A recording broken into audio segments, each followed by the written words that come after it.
Welcome to the YouTube. Oh, good. Welcome to the Foul Play YouTube channel. how how can I possibly compete with that, guys? Awesome, awesome. Well, look, welcome everyone. Welcome to a reading with Uncle Ken, and we're up to part 3 already. My name is Dr. Silkman, and I'm from the Foul Play team. And what we're going to be doing today in our podcast is we're going to be reading specific passages from Ken Kratz's book. And after I've gone through those specific passages, I'm going to be asking a specific question or questions to my panel. Now, remember, guys, the important thing is that if you have a question, please put it down in the chat and we'll try and answer your question as soon as we can. So remember, for those who have just joined us, thank you very much. But if you're new to our channel, what we're going to be doing in this podcast is actually quite simple. I'm going to be reading specific passages from Ken Kratz's book. And Ken Kratz wrote a book entitled Avery, The Case Against Stephen Avery and What Making a Murderer Gets Wrong. So I'm going to be reading passages from the various chapters. And at the moment, we're on chapter 2. So look, guys, thank you for joining us. Thank you for subscribing to our channel. If you like what we do, please give us a thumbs up. If you don't like what we do, that's okay. Please let us know, and we'll try and improve, do the best that we can. As I've always said, we're not perfect. We're all learning here. And hopefully together as a community, we can move forward in these very, very sad cases. But guys, joining me today on our panel, we have Bibi, Jack61, Neverly, Not My Verbiage, Susan, Zoe, and Sammy. And both Zoe and Sammy, they'll be monitoring the chat. So if you've got a question or anything like that, don't be shy. Put the question in and we'll try and answer it as soon as possible. Well, look, guys, as we normally do, before we start the podcast proper, I'm going to ask my panel whether they've got anything to contribute, what they have been doing the last week or so, and if they would like to add anything new to our discussion. So, guys, I'll start off with Bibi. How are you going? And have you got anything to report to our audience? Thank you, Bibi. Not to make it political, but Joe Biden did put forth some paperwork to end private prisons on the federal level. So, wow. Yay, it's got to start somewhere. Wow. Yeah. Oh, that's a big start. So, somewhere there's supposed to be a La Crosse, Wisconsin survey on helping the police department improve themselves. So I've been looking for that so I can pass it around. Right? Yes. Personally, other than that, Zellner made a tweet today. Said she's still busy testing Steve's evidence, so that's good. Yes. Everything's moving forward. My water is still undrinkable. No. On my personal level. But did they fix the bridge? Bottled water. Did they fix the bridge? Yes, the bridge is fixed, but the water's out. Oh, no. Yeah. Oh, dear. Awesome, Bibi. Yes, I did see that tweet from Kathleen Zellner, and it's amazing that she said that they're still testing forensic evidence. Don't you find that amazing? Yeah. So many years I suppose they probably only just gave her like the bedding or stuff, probably not the RAV, but whatever. No. Correct. Yeah. At least it's a step in the right direction. Right. At least they're giving her something to keep busy with. Yes. Thank you so much, Bibi. I appreciate that very much. Awesome. Jack61, Well, very interesting about the executive order that Biden signed. We'll see where that goes, at least at the federal level. Maybe that'll filter down to the state level and so forth. And Yes. they can end for-profit prisons, which I think is an abomination. That's me personally. But and the Zellner testing, I saw a question somewhere on Twitter, I think, or maybe on Reddit. I don't remember. But I'm just wondering what she's testing. It is a really interesting question because I thought Good she had point. tested. I thought she had tested everything that they had given her. So Yeah, Shane Henry's asking that in the chat too. And that is interesting because I would have thought that we would have seen some kind of paperwork involved if they had actually turned over, more evidence that we didn't know about. Yes. Yeah, exactly. Yeah, additional forensic evidence. Hopefully we can find something out about that. And then I guess the last... yeah, go ahead. I was going to say, unless they're doing further examination of the results that they had already done with further testing. What if by chance she manages to get her hands on A23? Or, yeah, I mean, what if by chance she's managed to get her hands on the things that we weren't able to see any testing on? Yeah, A13A.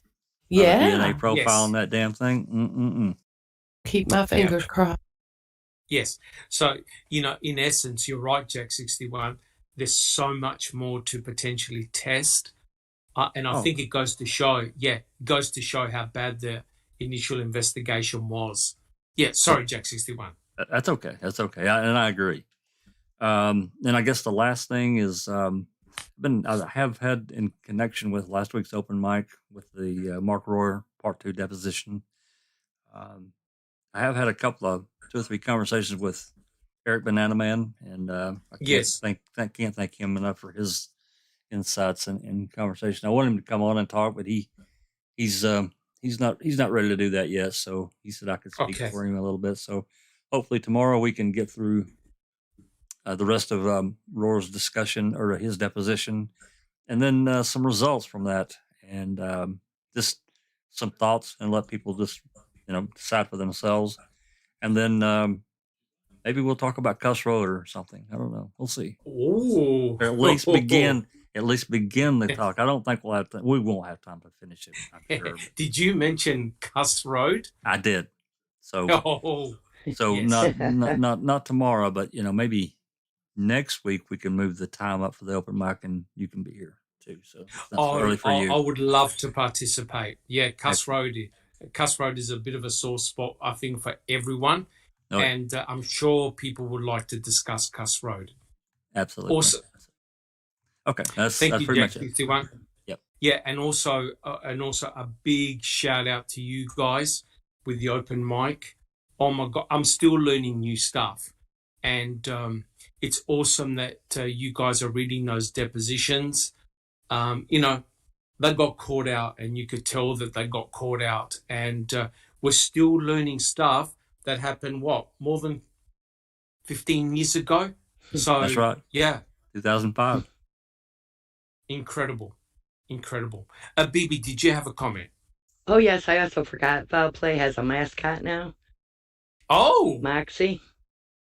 And she has her own playlist, and she's on our community page. and Moxie is Zoe's little doggy, correct? Yeah, I can't say the kind of the dog. Cotton. Shut up, guys. Choo-choo. She's so cute. She's a Crouton de Tuliar. See, I told you I couldn't say it. And I have no free time anymore. Welcome to Doggy Hell. That's what it is for new moms. Parenthood. That's it. That's what it's all about. Non-stop madness. That is for sure. All right, guys. That sounds awesome. And thank you so much. And Neverly, what about yourself? Hello, everyone. Thank you for coming, and thank you for having me. I just wanted to tell Zoe, you know what they say? Oh, get a dog. It's going to be fun, they said. Yes, exactly. and you spend all your free time training a puppy, and they live forever. I have a dog that's turning 16 in March. Yeah. Yeah. So, other than dogs, everything's fine over here. I got super excited when I saw the tweet today. I was driving and little notification came up on my phone and I pushed it, and yes, I drove and I read it. It was short and sweet. So everybody's wondering now what could she be testing, and I think that we're gonna have quite a few surprises in addition to what we think, and hope for, like the A23, right? Yes. So you never know, but it gives us hope. It stirs us up. We're going to be thinking, we're going to be speculating, and we're going to be, maybe one day we will find out. And not to mention that the estimated time of waiting for the court to reply for the last thing that she submitted was somewhere between April and May. And guys, we are like in 2 days, we're going to be in February. So this is going to be just, this year is zooming by already. Yes, at least for me. Yeah. Yeah, it is zooming so by. we'll You're see. correct. Other than that, I would like to give a big shout out to Catnet, our supermod, because she's on top of things. We say something and boom, there's a link for it. And I wanted to. Yeah, Catnet does a superb job. We're very lucky to have her. Dr. Silkman, Shane Henry says this is up your alley. What is the A23? Oh no! No, I'll be very quick. I'll be very, very quick. See you next week, guys. Bye. 3 hours later. 3 hours later. No. 3 hours later. I'll be very quick. A23 was a sample of blood that was swabbed from the back door handle of Teresa Horbach's Toyota RAV4. A partial DNA profile was obtained from A23. There was also a fingerprint print on the back door handle, and A23 does not belong to Stephen Avery. So it means that there's a third genomic DNA profile, at least, on the RAV4. It's only a partial profile, and Cherie Cohen did not re-extract it. So we do not know who A23 belongs to, but it came from someone who was bleeding and just happened to leave their fingerprint and blood on the back door handle of the Toyota RAV4. Now, remember, guys, this is the same door handle that you must open if you're going to put the victim in the back of her own vehicle. So A23 is a mystery, but a very important piece of forensic evidence. There you go. I said it under a minute, guys. All in one breath. Yay! Very good. Good job. And Cherie Cohen did not examine that one, correct? She did not re-extract it. Correct. How convenient. Say it, baby. That's what Big B says. And there was no excuse for it. It was more than big enough, right? That's correct. That she should have gotten a whole profile without a problem, right? Correct.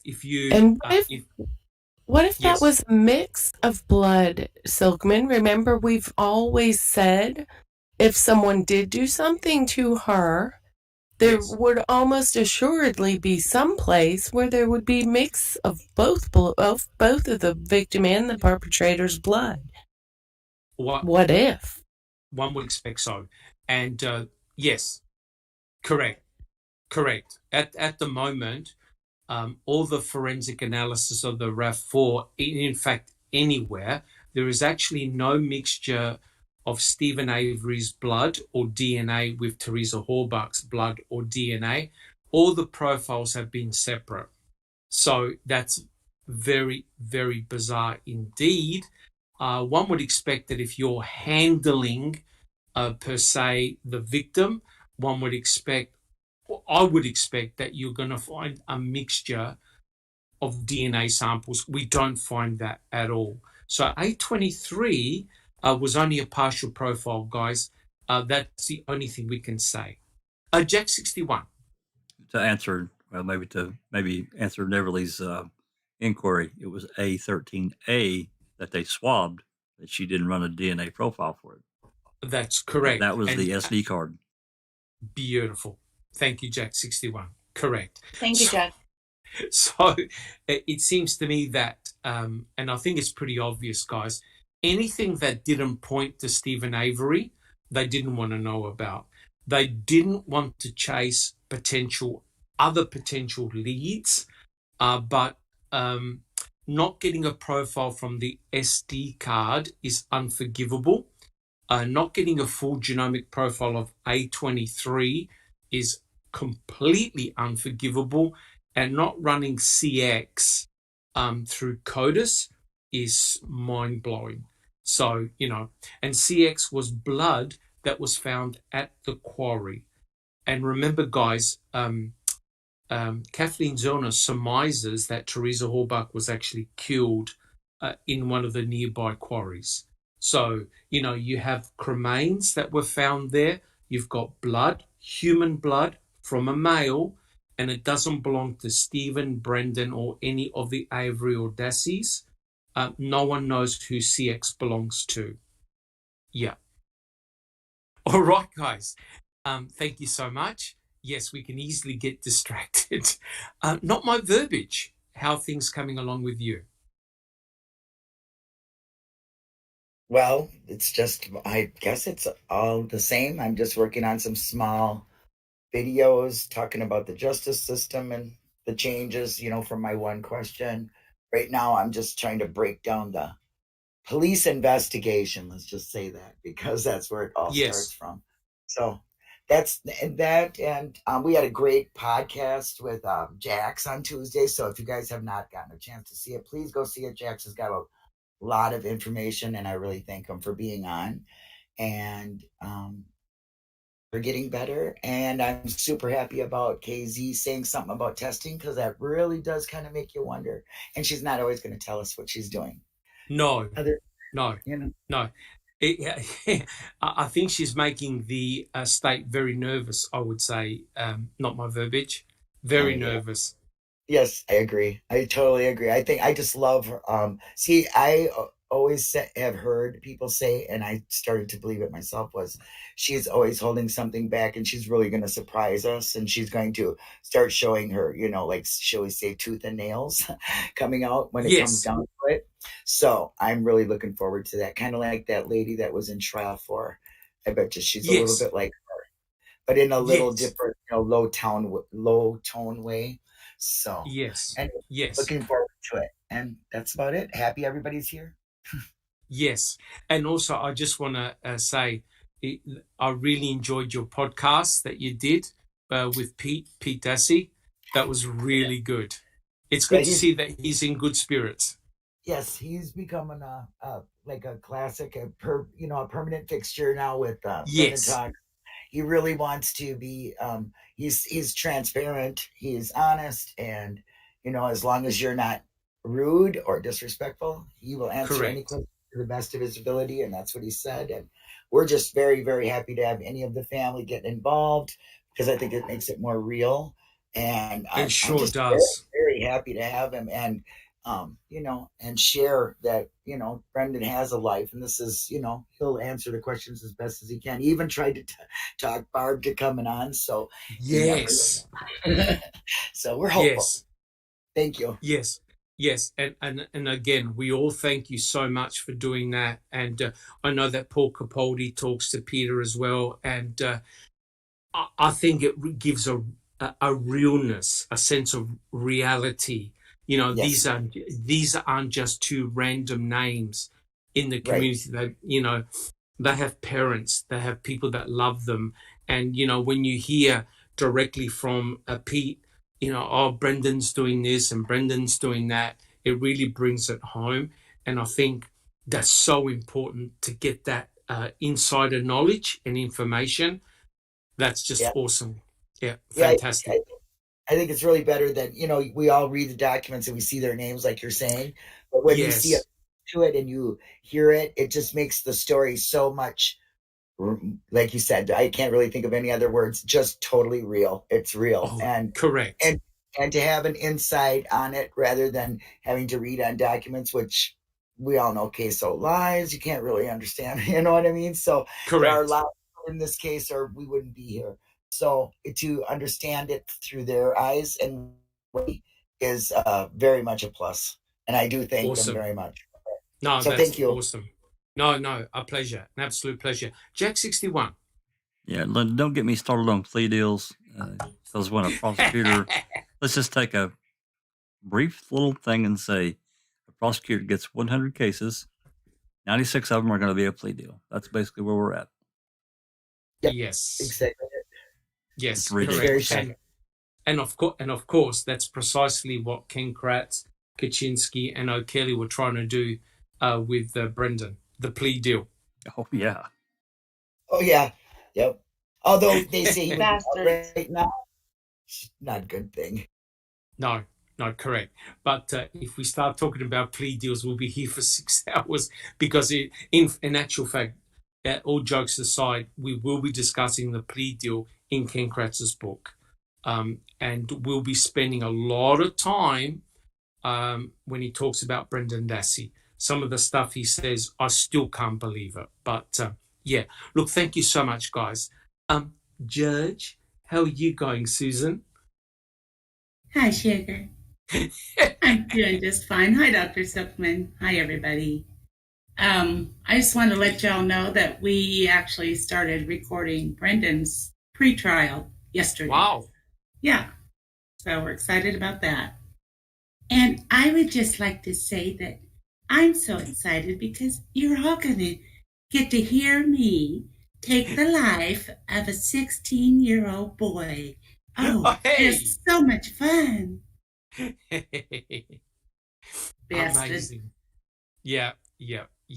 No, that's awesome. And again, I think the more information that is shared, the more information that is out there, I think the better.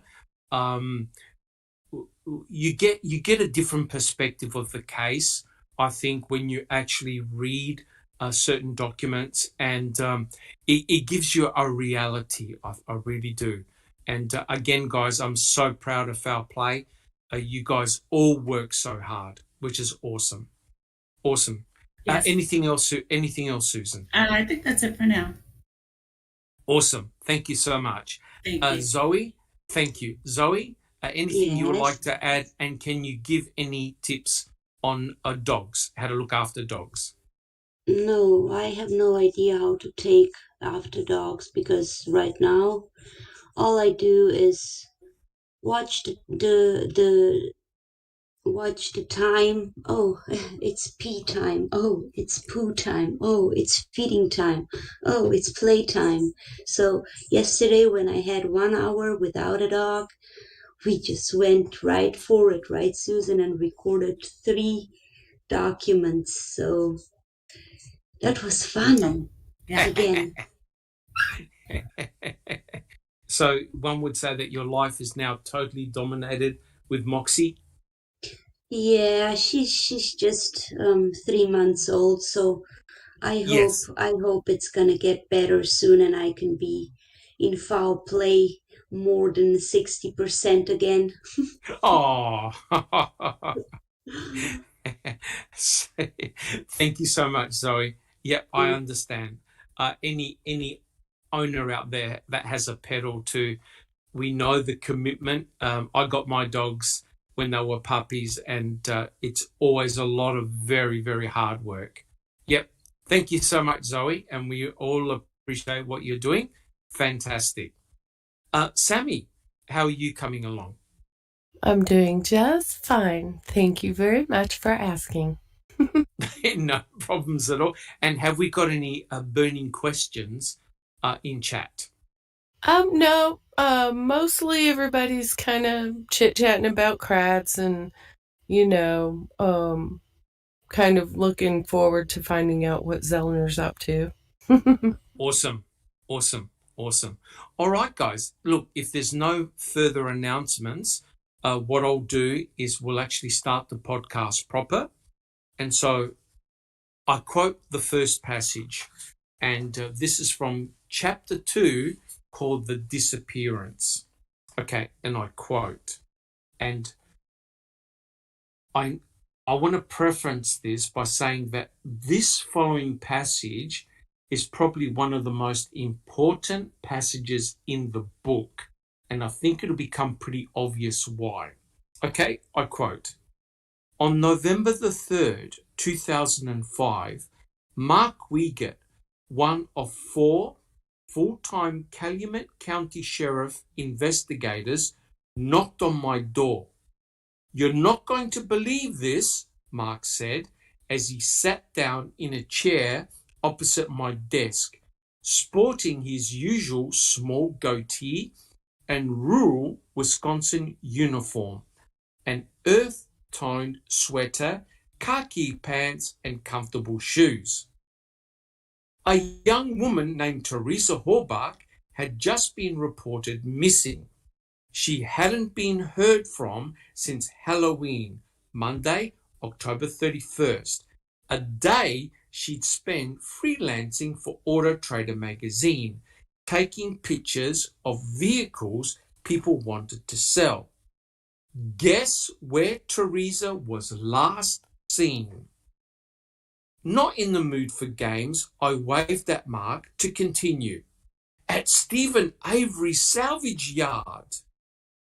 On dusty and rutted Avery Road in rural Michicot in the northern half of Manitowoc County, to be precise. The Stephen Avery? Yep, Mark said, leaning back with a "how do you like them apples" expression on his face. Wisconsin mints few celebrities, but Stephen Avery enjoyed star status. A few even considered him a local hero. Now, my question to the panel is this. How can it be, before anything is known about what took place, did Kratz and Wiegert associate Stephen Avery with the disappearance of Teresa Horbach by November the 3rd? Panel, let's go for it. Not my verbiage. Oh, well, I mean, they were in cahoots, and Mark Wiegert found out that what was going on in this, Calumet County probably was called about the missing girl, and they said something about her being at Avery's, and of course, the $36 million was there, and they all knew about it. And they say that they don't, some of these people say they don't know about this stuff. I don't believe it at all. Not in the circle. Yes. But don't you find it rather remarkable that Stephen Avery's name is mentioned on November the 3rd before anything is known about what happened to Teresa Horbach? Yeah, well, they were watching him. I'm sure of that. They were watching him very closely. They were thinking about doing something to him, obviously premeditated, but I don't think they were gonna, you know what I mean, get across that. I don't really, and it came across the nothing but a stump, and all that stuff beforehand by being told by somebody. So there. Well, we got a couple of problems with that, though, Linda. I mean, if you think about it, you got to think about this. Now, Wiegert or Kratz says this was the morning of the 3rd, if I understood that correctly. Right. Yes, I believe it was. So, the 3rd. Oh, I'm thinking of a different. This is the 3rd. This is the 3rd. Right. So number one, nothing was reported officially until the afternoon of the 3rd. Number two, why would CASO be interested in Stephen Avery at all? Yes. That's what I mean. That but I didn't realize the date. So yeah, but I did want to say this real quickly, Dr. Silkman. This was the part I highlighted in the book. Yes, incredible. Right. Okay. I'm sorry though. Go ahead. Yeah, it is incredible. I think it's remarkable that Kratz put that in his book. Yes. He talks too much to admit that. Yes. That early on. Correct. Yeah. Look at his YouTube channel. Yes. Any additional comments? Not my verbiage? No. All good? Okay, Jack 61. Well, it goes back to say, if he's saying the morning of the 3rd, we know nothing officially was reported until. Well, he doesn't actually say the morning. Okay, he just says November the 3rd. So obviously, Mark Wiegert was able to associate the disappearance of Teresa Halbach with Stephen Avery, the salvage yard, and the last person to see Teresa Halbach. Now, how on earth, before any investigation is done, do you have all three being mentioned by Wiegert and Kratz? Has anyone got an answer? Jack 61. Yeah, tunnel vision. Yes. Well, exactly what we've talked about before. I mean, yes. that's one answer. There's probably others, but don't you think, guys, that this is potentially an embedded confession in terms of why did, and I agree with not my verbiage, why on earth would Ken Kratz write that in his book? I do think it. I think you're right. It's an embedded confession. How would he know at that point that Stevens was the last stop? Correct. Over zippers. Yeah. That's correct. That is correct. Like they wouldn't have checked phone records. They wouldn't have checked her movements. They wouldn't have checked potential sightings, discussion with family and friends. Colburn didn't talk to Stephen until correct 6 o'clock or something. Correct. So how was this association? How did it come together on November the 3rd? Jack 61. Well, I mean, from the official story, I mean, nothing really started until that afternoon, which was when was the call? 3:52 or something that Karen Halbach made? Is that right? Yeah, I think a little before. It was in the afternoon. Or 2:52 or something. I think it was a little bit before 4. I think. Yeah, I can't remember exactly. So, yeah, that is really interesting. Ice Coffee had asked a question. I don't know if Sammy, did you see it? It's rolled off my screen.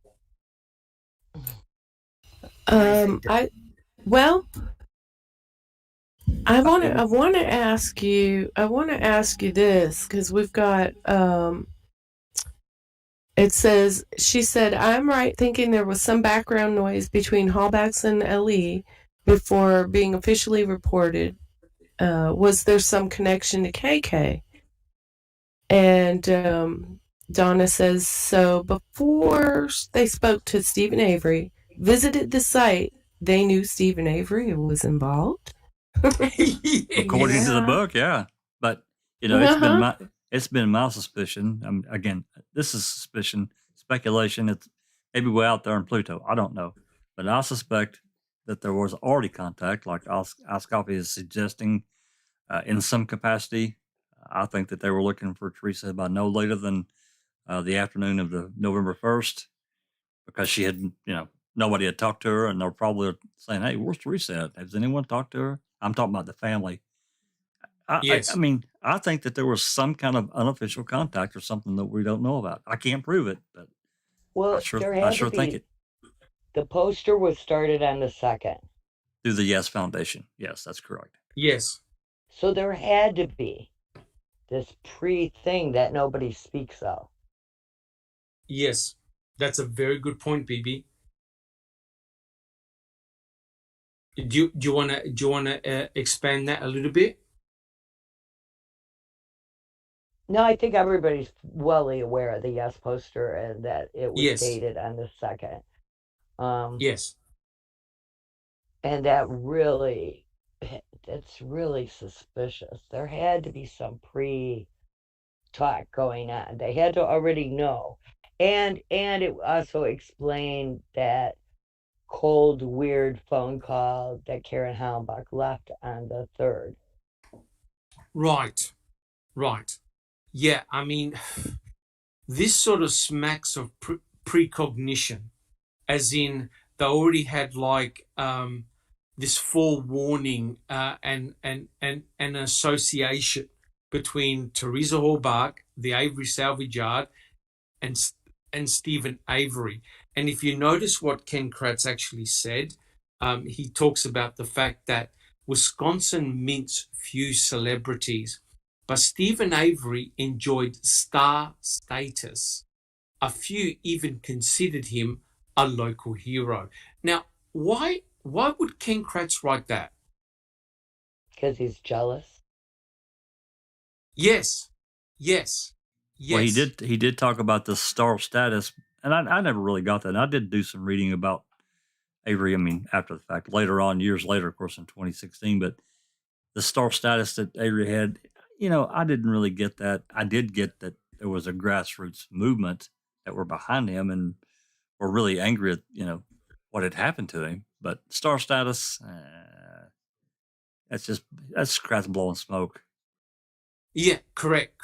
But it's also, I think, it's, to me, Ken Kratz is building a persona of Stephen Avery. This sort of like celebrity, this sort of star, and he's going to use that to build a case against him. And we know the way he referred to Stephen Avery and how he referred to Teresa Hallbach throughout the trial and throughout this book. He's setting up the contrast very, very early on. Bibi, do you have a comment? I just, a lot of times they behave like B-rated actors and actresses because they all miss their mark a little bit. Everybody misses their mark. They're either too soon or too late with everything all the way through. The timing. This is like, to me, I could be wrong, but this to me indicates foreknowledge. Yes, right? There's something going on in the background because everybody's missing their mark of where it should naturally fall. Correct. And, one, to put that passage in the book, to me, indicates that Wiegert and Kratz knew that we're not privy to. Because why on earth would he write that in his book? Wouldn't you normally just say, well, we had no idea what happened to Teresa Hallbach at that stage. Yet, very early on, we have one of the lead investigators, Mark Wiegert, mention the name of the salvage yard, Stephen Avery, and the fact that Teresa had gone there. Wow, that's pretty remarkable. Sammy. Yep, Iced Coffee is asking, when did Mike start dating the cop? Good question. Yep, I don't know. But that's truly remarkable. All right, guys, do we have any additional comments on that passage? Not my verbiage. Does KZ know about this little typo that KK made or what? I wonder if she's, she probably has had people read the book, I'm sure, or something. I would say so, yeah, correct. I would say someone would have read the book and took down notes. But, I mean, the fact that even you highlighted that passage meant that it stood out. It just was a real weird thing to put in a book. And so do we have any additional comments on that passage? We're all good? Okay, awesome. So what I'll do, this is the perfect segue for the second passage. And I quote, like everyone in the area, I heard about Avery's $36 million lawsuit against Manitowoc County in the wake of his exoneration. He was all over the news, supported by Innocent Project lawyers, a sitting governor, and Wisconsin legislators, who even named a new criminal justice reform law after him. And I knew his name attached to a missing person case would mean extra scrutiny for everyone, including me. And here's my question. Why was it necessary for Stephen to have special treatment with 3 prosecuting attorneys Why was Kratz so concerned? Guys, do we have any suggestions?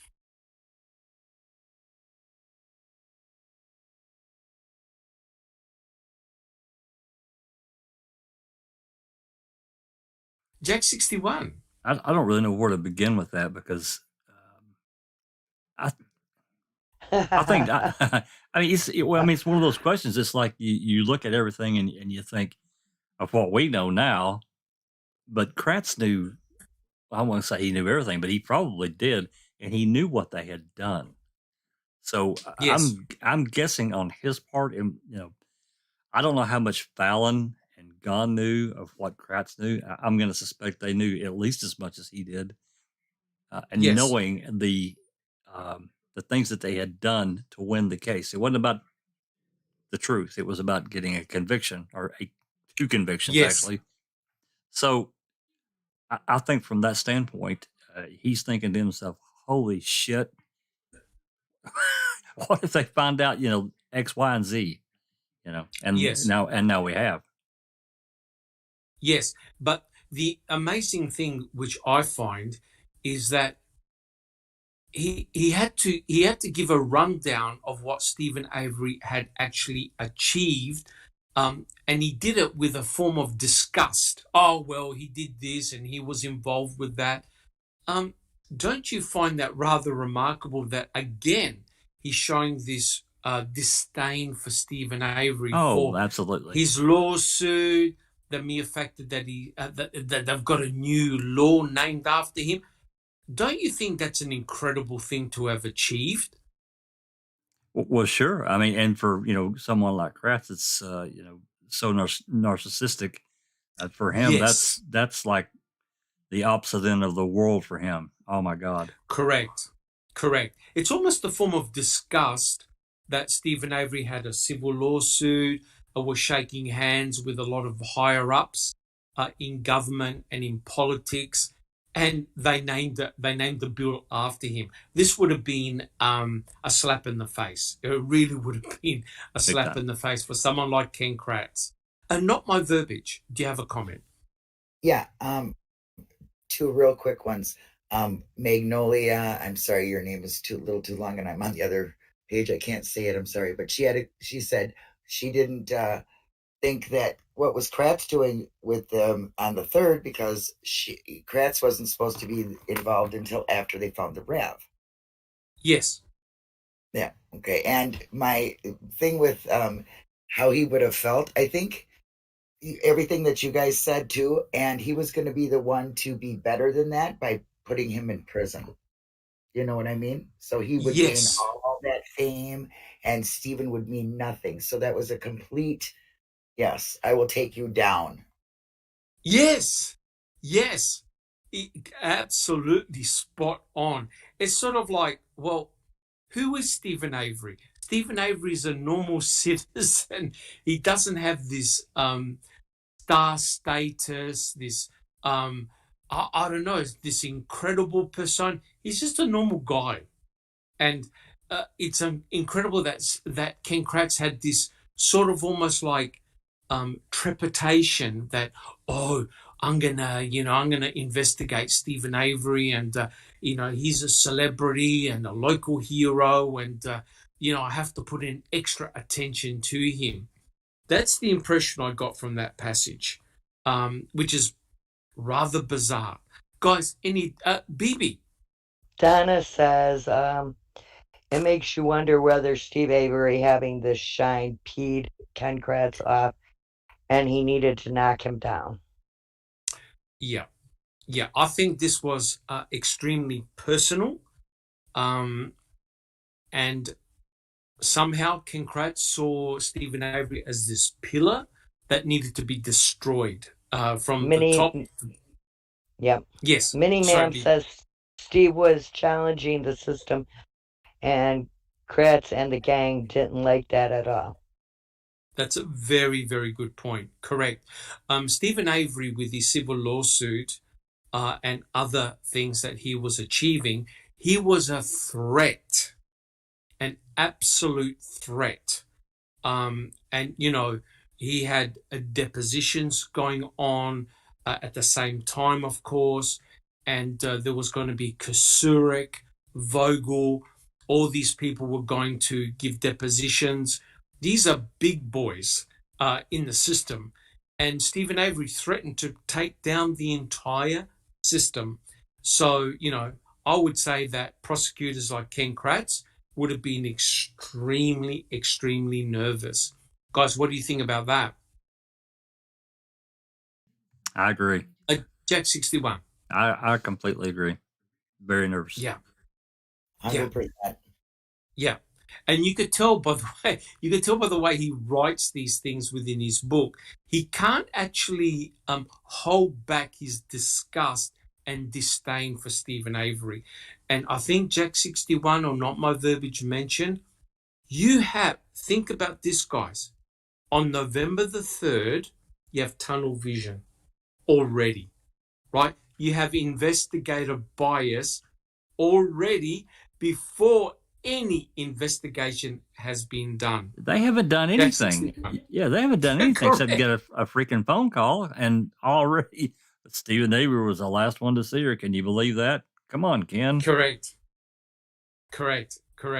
So it seems to me that from a very early moment in time, their focus and attention was on Stephen already, which is truly remarkable, right? And I know we've joked about this, right?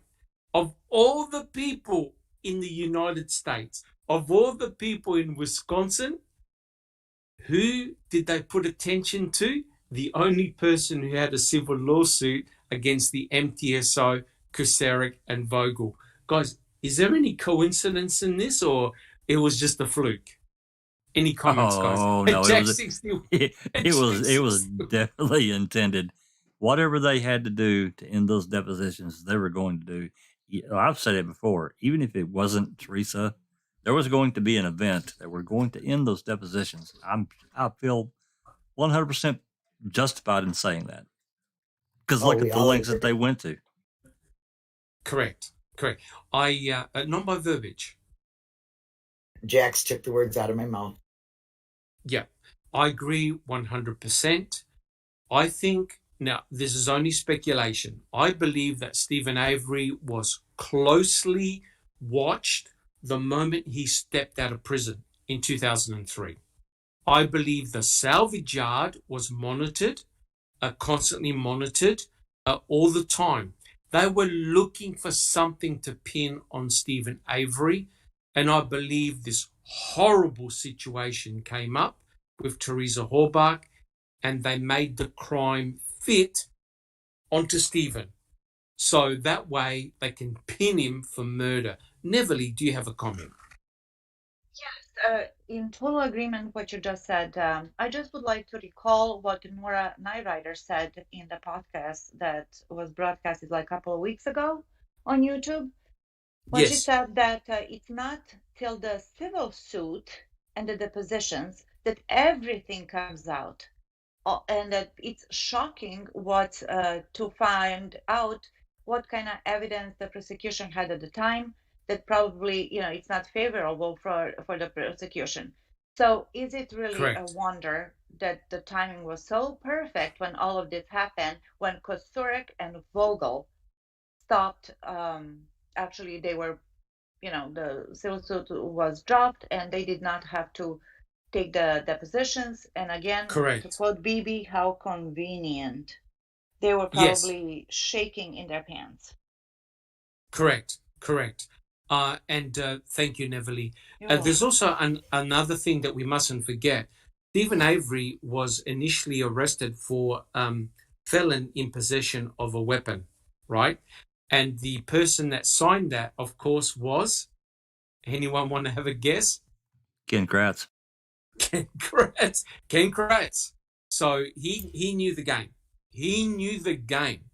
So what is truly shocking here, guys, is that when the searchers went into Stephen Avery's trailer and the bedroom, they noted the weapons in his trailer, and they didn't remove the weapons on that day.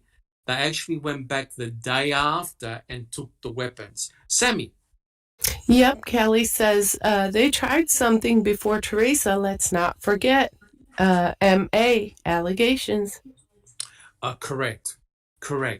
I believe, and that's a very, very good point. I believe they were trying to pin anything on Stephen Avery, because remember how Kratz basically tried to dress up Stephen as a sexual predator, right? So anything involving a sexual assault or anything like that, they were trying to pin on Stephen.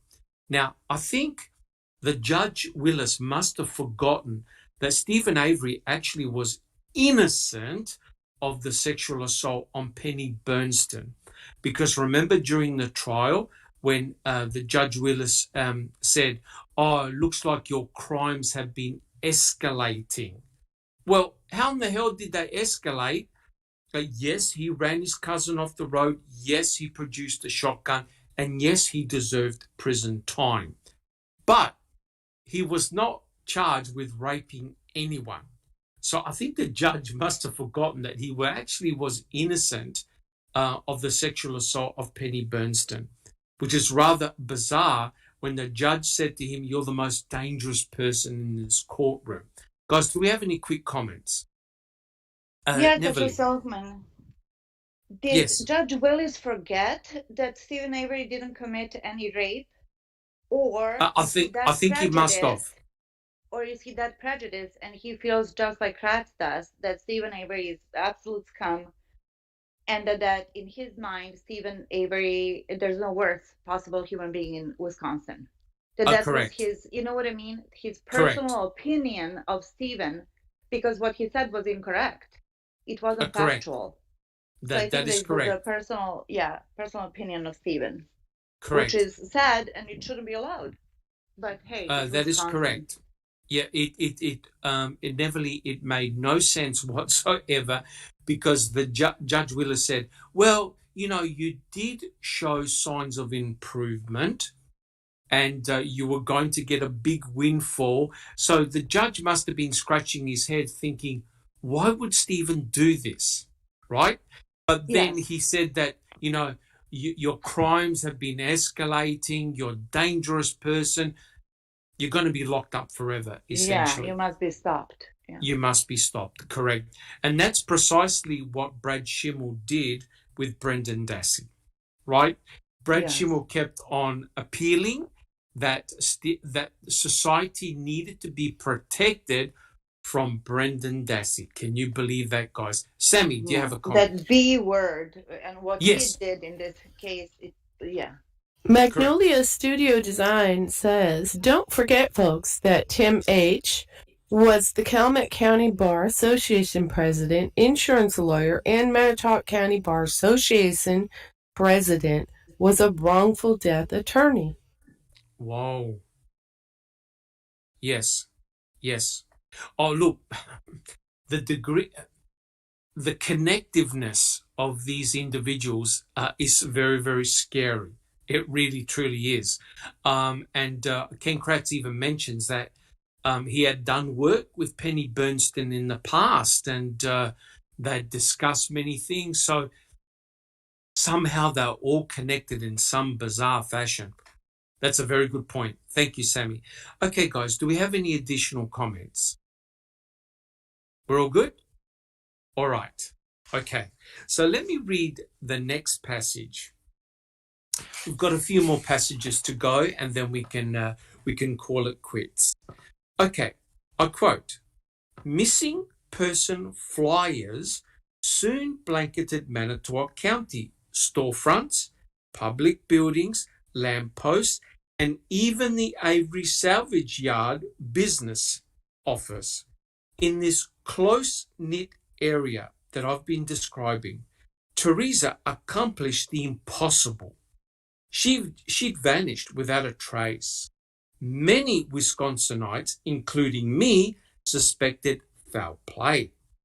And the perpetrator, we thought, now take note of this, must be an outsider, some big city transient some junkie or tweaker or pillhead from Milwaukee or Chicago passing through, not one of our own.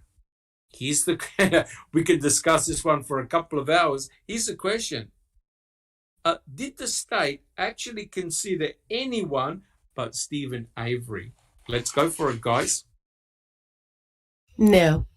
Sammy. No? Absolutely not. Correct. I agree. BB. Get Steve Avery at all costs. Yes. Good point. Tunnel vision, right on him. It was get him. Correct. All the way. Correct. Jack 61.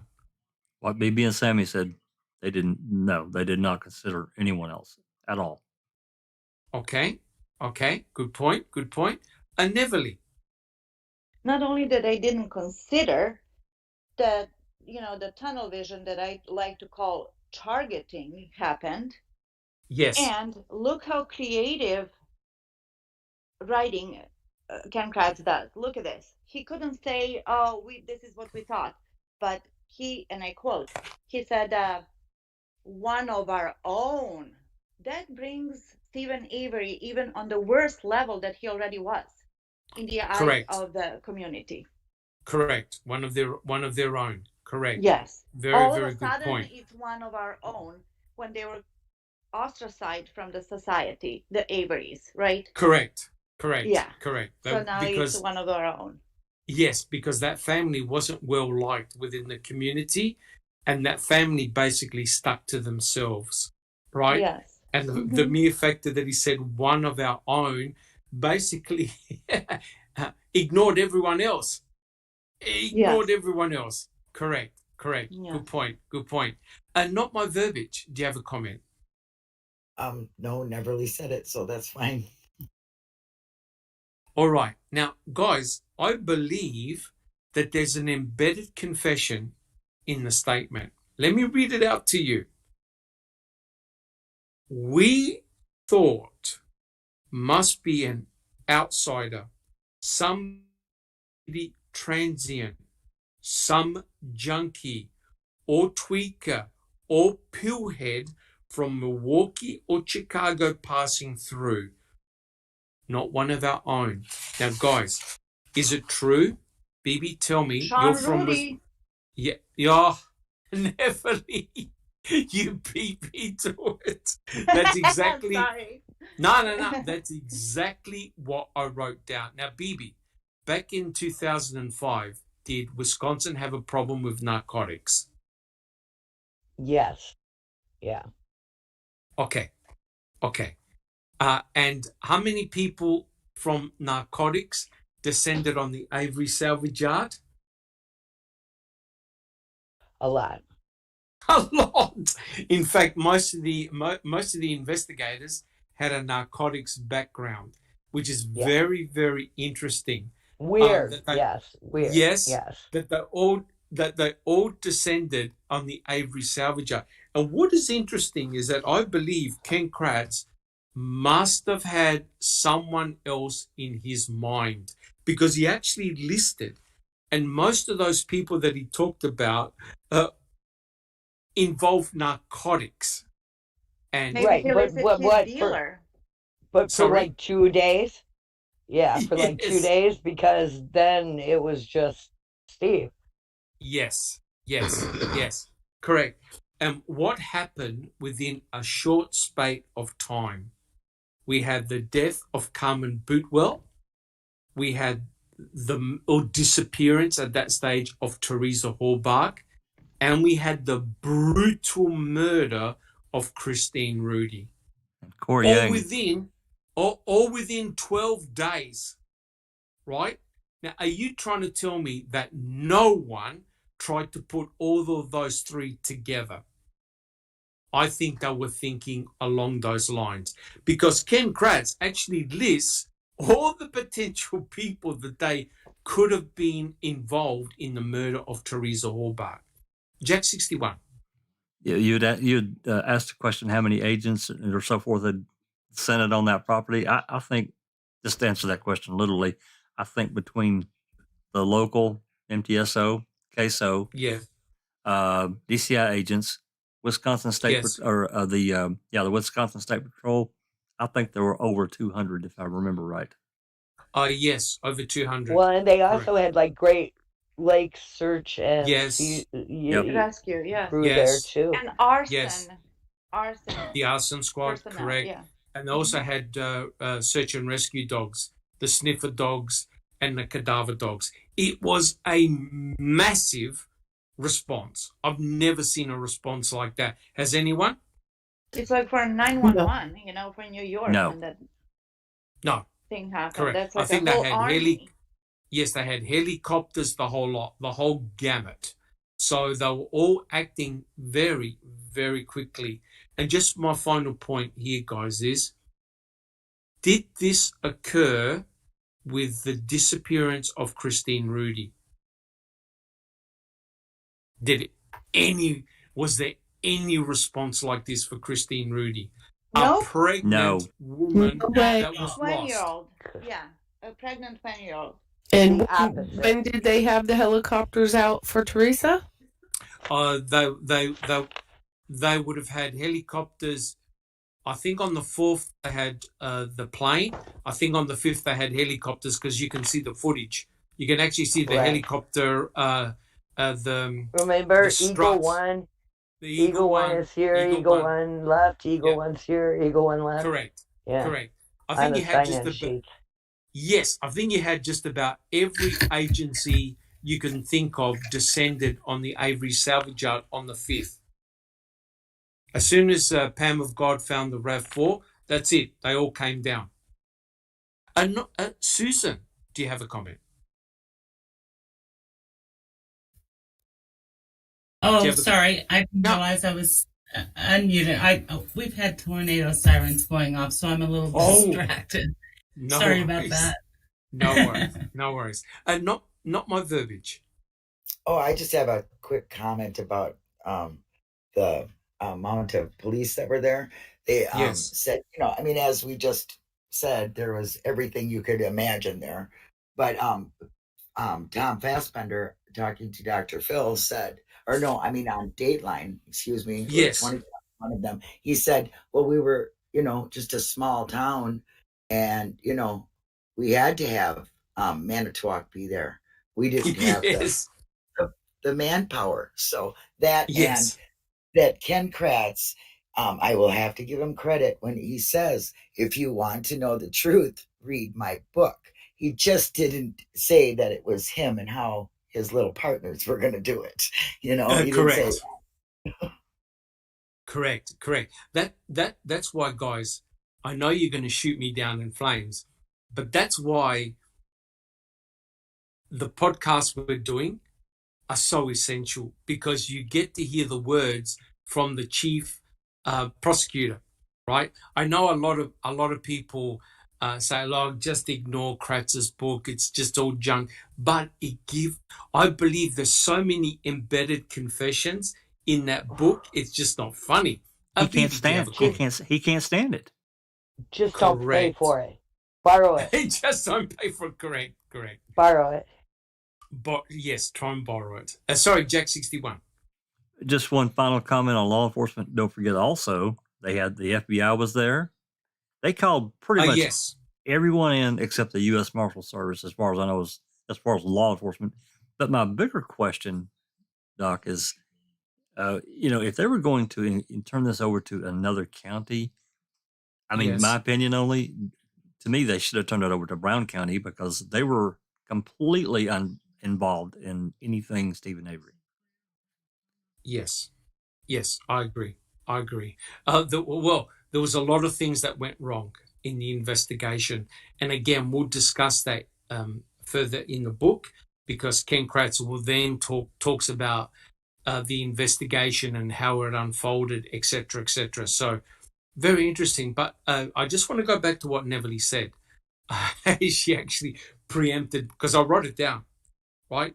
Now, when Ken Kratz wrote down the potential suspects, the person that stood out by a mile was Sean Rudy, right? Because he was passing through.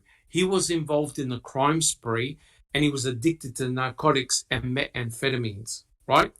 And he just happened to kill his pregnant wife in almost the identical fashion that what happened to Teresa Halbach. Shot in the head,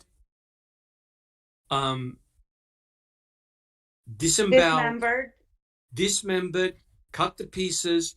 Parts of her body was placed that were cremated, and her torso was thrown in a river.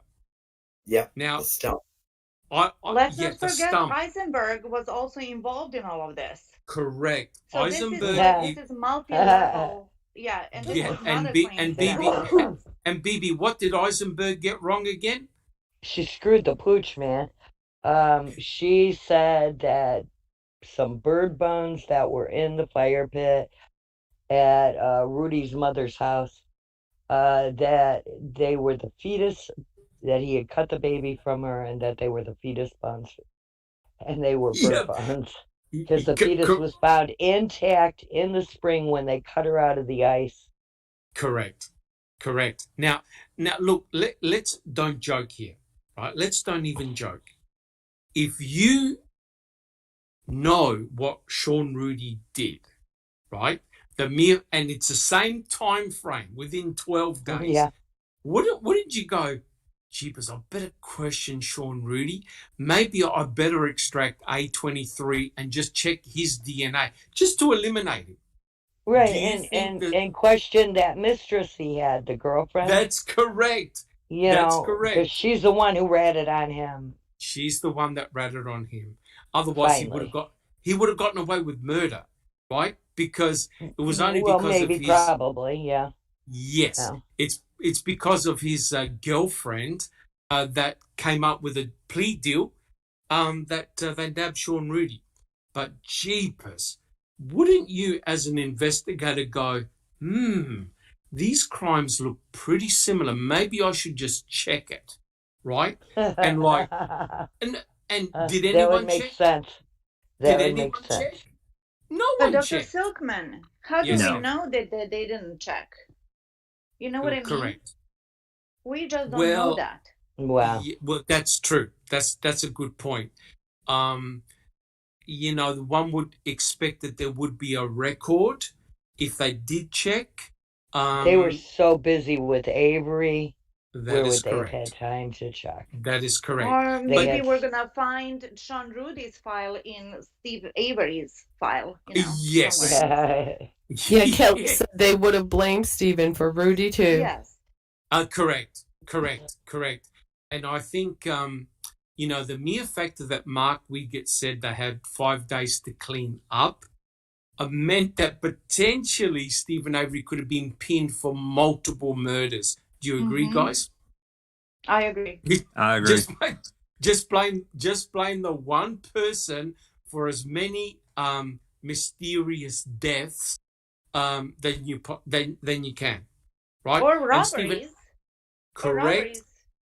That is correct, because on the tape. Correct. They even said to get the shoes to check for robberies. You're correct.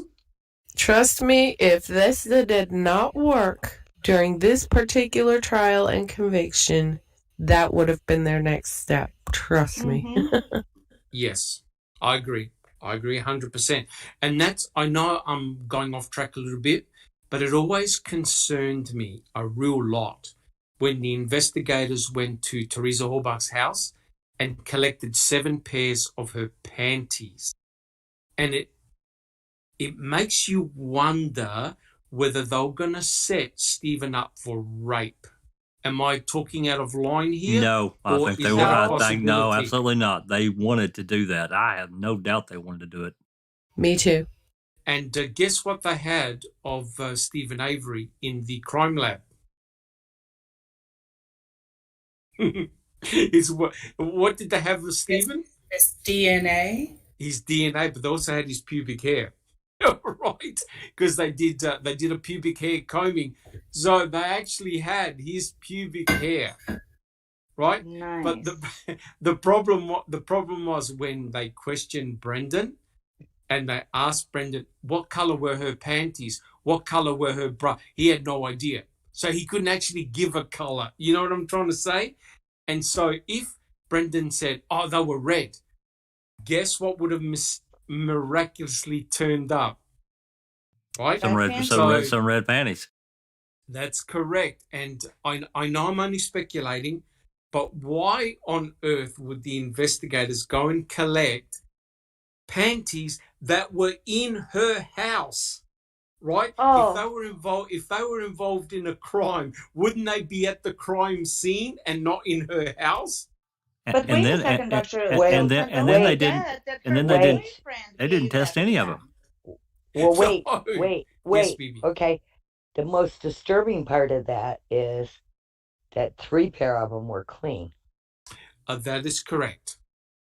Why that is correct. Would you go in somebody's underwear drawer and take their clean underwear to have an investigation? Well, if you have a clean set, you can add things to it. Yes. Correct? You can Bingo. If you need a canvas. specific color, yes. if you need a specific color that might get said, you could always put the 2 panties crotch to crotch together and wet them. Correct. And rub them together and make them be so. Correct. Why else would they take 3 pair of clean panties? Correct. Because I believe they're going to set Stephen up for rape. Yes. I really do.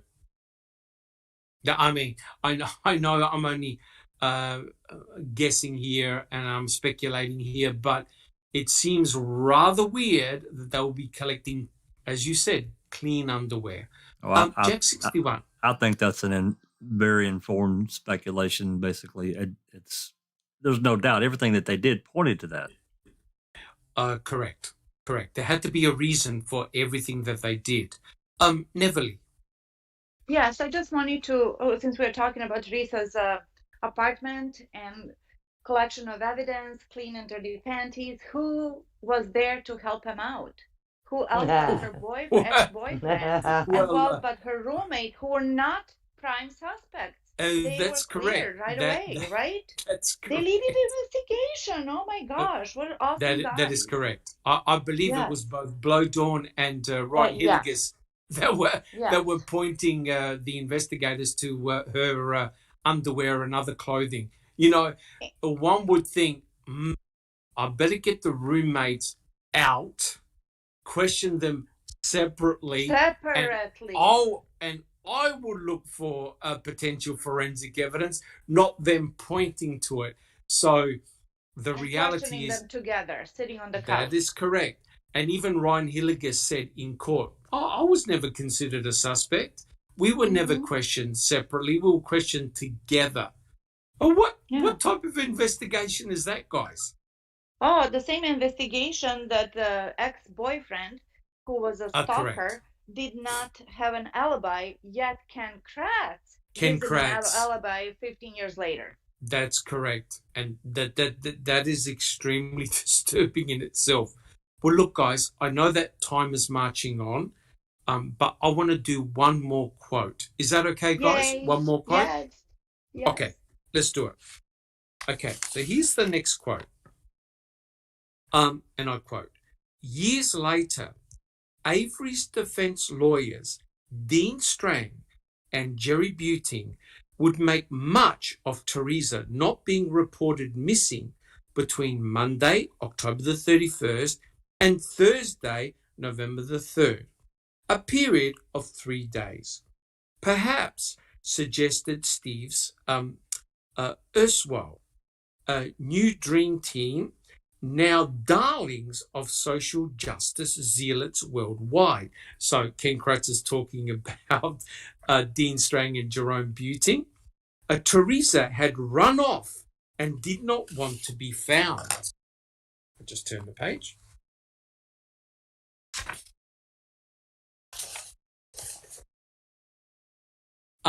Maybe she intended to go missing, or as Jerry Buting had the tenacity to suggest, maybe some secret sordid lifestyle choice had caught up with her. All right, and here's the question.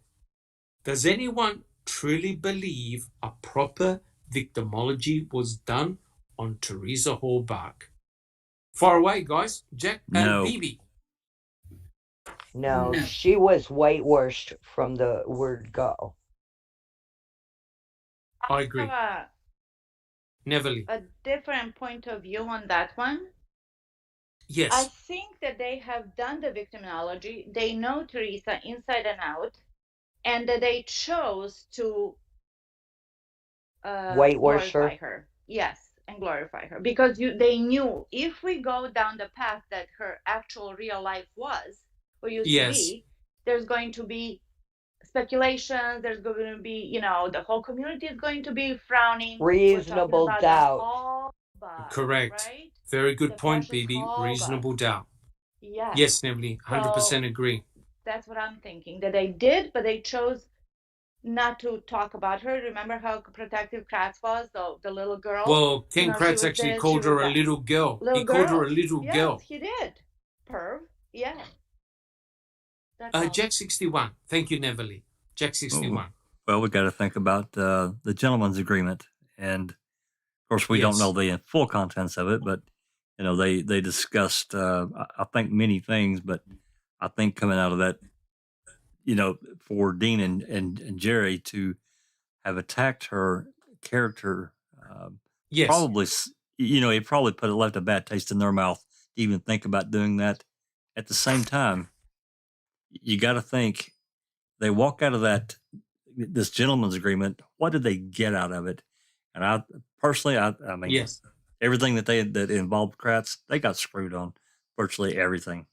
The defense got screwed. You are 100% correct. You are 100% correct. Now, I know I've had some incredible discussions on Discord, our Discord server, about the pap smear, right? About the authenticity of the pap smear. The biggest mistake the defense did was not to request the reports that accompanied the pap smears, i.e., the actual documents that absolutely said, this pap smear is from Teresa Halbach, right? The reports. Why did the defense decide, we'll do a gentleman's agreement, we're not going to even question it? Why did they do that? Anyone got an answer? Bibi. Well, here's the thing. Perplex QT got Kratz on the phone on a radio station, and they actually let her ask the question before, so it wasn't recorded, other than that she recorded it. And the only thing he said about the gentleman's agreement was that it was the vibrator. Right. And he was really mad at Zollner for not honoring the gentleman's agreement. She didn't agree to it. Yeah, and she's not a gentleman. Right. And yet, it's mentioned in CASO, right? And the intimate sample wasn't the vibrator. The intimate sample was the pap smear, right? I know, but the only thing he mentioned when he answered her question was the vibrator. Yeah, which clearly in court, the intimate sample was indeed the pap smear. The vibrator I don't believe was mentioned at all in the trial, but it was definitely mentioned in CASO. Correct. Jack 61. Yeah, there was a 3-page report that came with that they stipulated to, and that's the part I have the problem with. Why would they just automatically accept? Fassbender runs down to Aurora Meadow, wherever he got it wasn't Aurora, but Belkin or wherever the hell he got I just don't agree with that. They should have done. I think they should have taken the next step and did their own investigation into all of that. Because, no question. No question. I mean, and guys, we got to understand one simple thing. If you don't have the pap smear, if you don't have the genomic DNA profile from the pap smear, you don't have a case, because you don't have a DNA standard that says this comes from Teresa Halbach. You can't use a toothbrush. You can't use panties. You can't use a vibe. You can't use anything else to try and extract DNA from, because you don't know whether the sample is absolutely clean and pure. Chain of custody. You absolutely need a sample that says Teresa Horbach's name on it. Therefore, you know it's a pure source. You know exactly how it was obtained, and there are no questions, right? So that's why the pap smear, the genomic DNA isolated from that pap smear, is absolutely crucial in the case. Why? Because everything is compared to it. If you don't have the pap smear, then you can't compare other forensic data to anything. You don't have a case, right? You've got DNA, but you go, jeepers, who does that belong to, right? Now, you may try and extract DNA from Karen Horbach, but her husband, her biological father, has passed away. What are you going to do? Dig him up from the grave and try and get some DNA from him? So therefore, you're not going to be 100% sure that the individual that's been murdered is Teresa Horbach. That's why that pap smear is so crucial to the case. And I can't believe that the defense didn't say, we want to see those reports. Show us the reports to make sure that they are indeed from Teresa Horbach. Now, I don't think that's going, being out of character. I think that's normal. And I'm sure Kathleen Zellner will check up on that, because those reports are available. All right, guys. So I think in this particular case, just to close off our podcast, and again, some excellent discussion, quite clearly, Ken Kratz didn't like the defense, Strang and Buting, was extremely jealous of them because they had obtained this celebrity status. And Ken Kratz, he became the most hated man in Wisconsin, even though he convicted both Stephen and Brendan. So he never became a celebrity.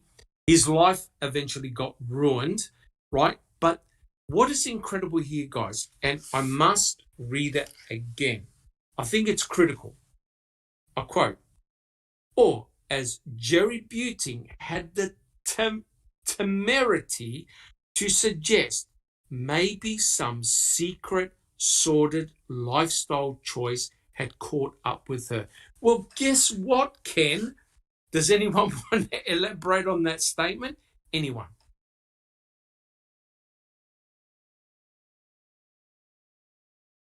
Susan? I think it's absolutely possible. Correct. In fact, yes. In fact, wasn't Teresa Horbach having an affair with a married man? She was. Yes, and wasn't that relationship sexual in nature? Yes. She got pulled into their divorce. She got pulled into their divorce, yes. And she was taking naked pictures in the small Catholic community in Wisconsin, Manitowoc and Calumet and Brown, call it whatever you want. Still, I can't believe that was going on, even in the studio with that guy Pierce, her boss Pierce. That they were doing that in the studio. Who's to say, like, she was doing hustle shots, for cars, that she wasn't doing hustle shots on the side with, all kinds of clubs, should I say? Correct. That is correct. I know that's speculating about the club and things like that, but gee, I tell you what, don't you think, just speaking as a parent, don't you think that type of activity is potentially dangerous? And absolutely. Absolutely. Not only that, may bring you in association with some unsavory characters, because what like the what the investigators do, the first thing they did, they found the photographs right in her house. They wanted to know, who did she actually photograph? We don't know, do we? No, we do not know. No, we don't. We know that they were in a trunk. Maybe it was a trunk full. Who knows? Correct. Ryan that pointed the way. I think so. Yes. No, it was it was her friend. Okay, sorry. Kelly. I can't. No. Bain. Okay. Jolene Bain was the one that told Poggle about the boudoir shots. Okay. So who all the hell? What I mean, we don't know what all the hell he found in there. We know he found those. That is correct. That is correct. Correct. But we do know that email exchange between Teresa and Ken, who was thanking her. Yes. Right? His name was also Ken. So she sent pornography. Yes, pornography. There we go. So that angelic portrayal that Kratz wanted to maintain, that kind of fell apart outside the courtroom real quick. Photographing babies. That's correct. And weddings. Well, even if we take this, to the other side, let's just say that, Teresa's doing her thing. She's working for Auto Traders. She's doing regular photography at the Tom Pierce studio. She's making her own studio, and she's doing boudoir shots on the side. And her name gets floated. Her name gets floated to blah blah blah, and who knows, right? Even if she wasn't really associated with any unsavory characters, that doesn't mean her name didn't get there. Of course, I'm speculating. That is correct. Yeah, we're all set. Well, we can't help but speculate about the club. If the puzzle pieces kind of fit in together, we kind of have to look at them and use them a little. Correct. And exactly. I believe, think outside the box. Yes, and I believe that things like that are definitely worth discussing. But don't you find it rather remarkable that Ken Kratz wanted to shut that down?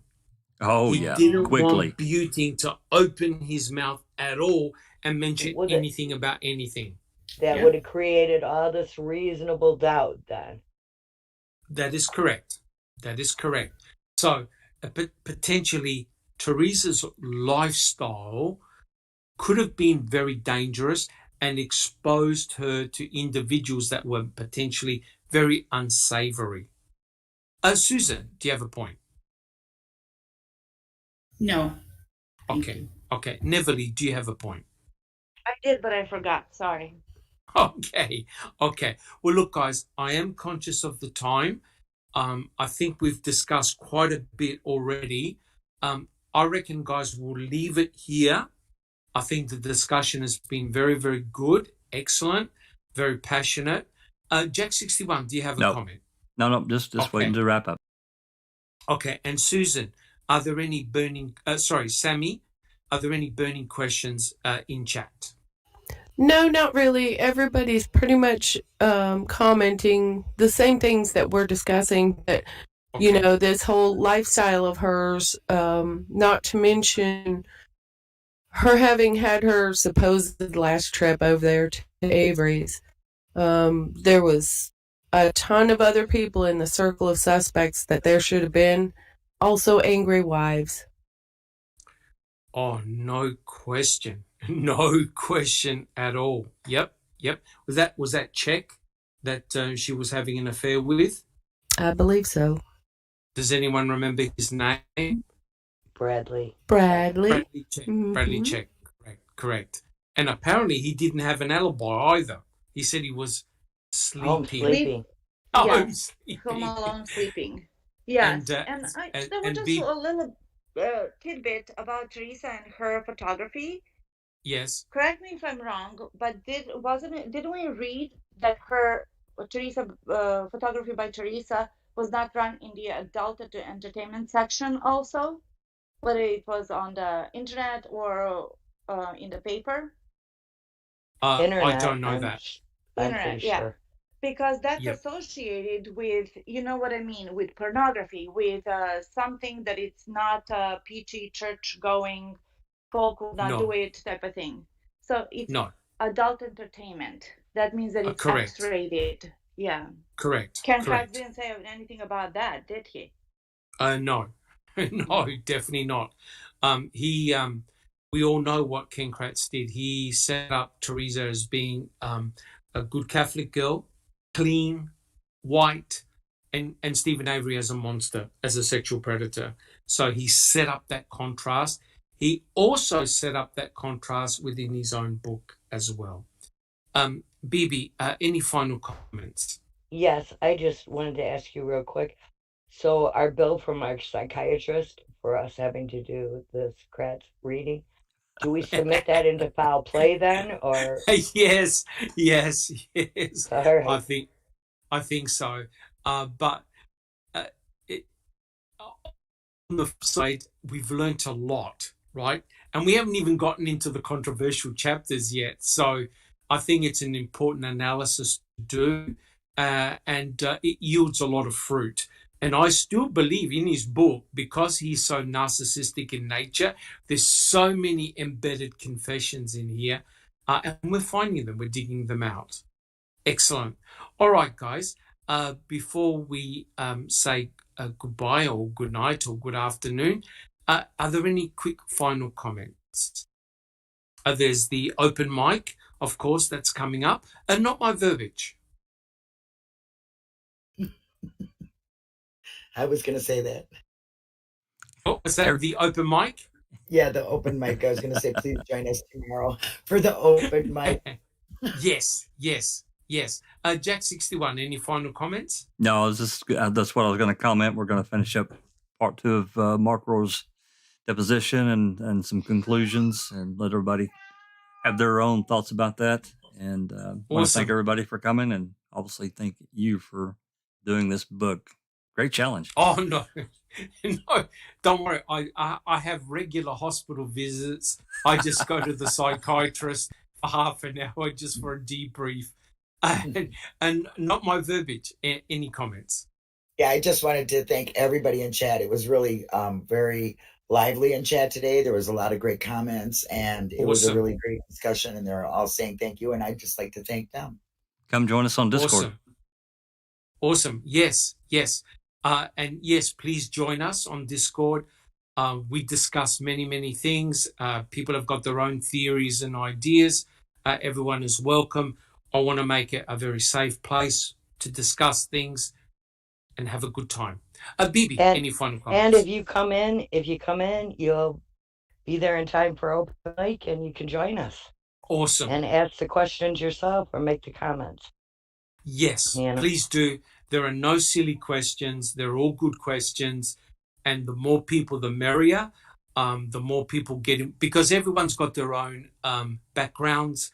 Everyone's got their things that they're really good and passionate about. Hey, come and join us anytime. Well, look, guys, I think we'll call it quits now. We've got plenty more to discuss next week, and things are going to really hot up.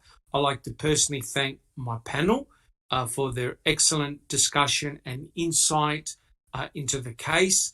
I also like to thank our listeners. Please spread the word. Maybe there are some people who are still new to these cases. Please tell them about our channel and also the good work done by many other people too, as well. Paul Capaldi, Millbilly, Not My Verbiage, and there are many others as well who are doing the good fight. Bibi.